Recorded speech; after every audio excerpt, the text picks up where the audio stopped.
1. India re-engages China on NSG entry. GS Paper 2, International Relations. What is the context about?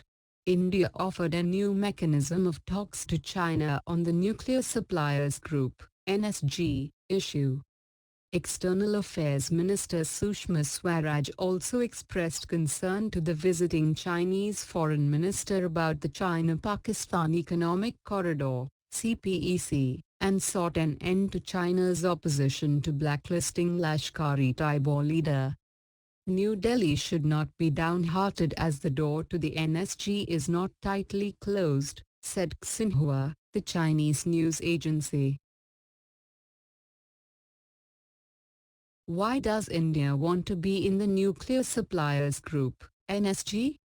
Following India's 1974 nuclear tests, the US pushed for setting up a club of nuclear equipment and fissile material suppliers. The 48-nation group frames and implements agreed rules for exporting nuclear equipment, with a view to controlling the spread of nuclear weapons. Members are admitted only by consensus. India has been trying, since 2008, to join the group, which would give it a place at the high table where the rules of nuclear commerce are decided, and, eventually, the ability to sell equipment. Many countries that initially opposed its entry, like Australia, have changed stance. Mexico and Switzerland are the latest to voice support. India's effort has been to chip away at the resistance, leaving only one holdout, China.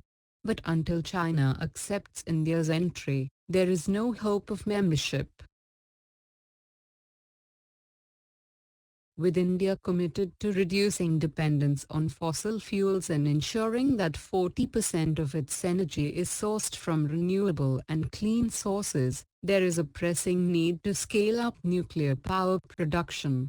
This can only happen if India gains access to the NSG.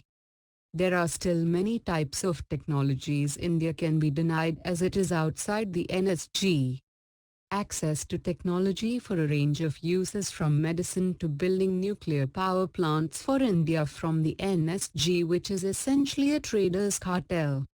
India has its own indigenously developed technology, but to get its hands on state-of-the-art technology that countries within the NSG possess, it has to become part of the group.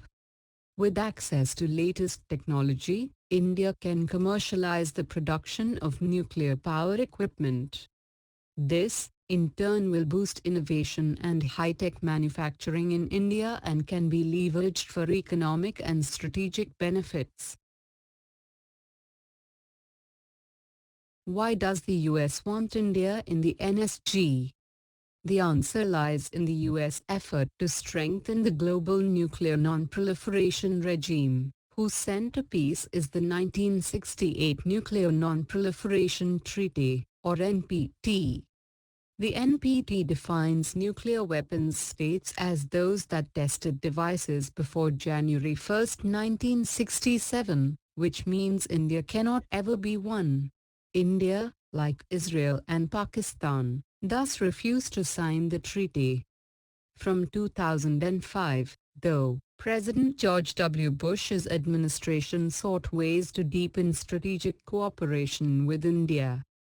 Nuclear energy was a key means to strengthen cooperation, but since India wasn't a member of the NPT, technology couldn't be shared. Then, a way forward was found, the US-India Civil Nuclear Agreement. India agreed to separate its civilian and military nuclear programs, and put the civilian part under International Atomic Energy Agency safeguards. India also changed its export laws to line up with the NSG, MTCR, Wassenaar Arrangement, and Australia Group, the four key nuclear control regimes. The US agreed to shepherd Indian entry into these regimes, which meant India would for all practical purposes be treated like an NPT member, even though it wasn't one. What is China's problem? Chinese diplomats say Beijing wants NSG entry to be norm-based. In other words, whatever rules govern Indian entry should apply to others too. Norm-based entry would, presumably, help Pakistan gain entry, something many in the NSG are certain to resist because of the country's record as a proliferator of nuclear weapons technology to Iran, Libya, and North Korea. What might tip the odds? India and the US have cards to play. China wants membership of the MTCR, and to enter that club, and see an end to key technology sanctions, it needs US help. European Union states too have denied China exports of critical military technologies, which might be a bargaining chip. All depends on how well India bargains, and how much Pakistan's NSG membership actually means to China. Either way, this is going to be long diplomatic haul.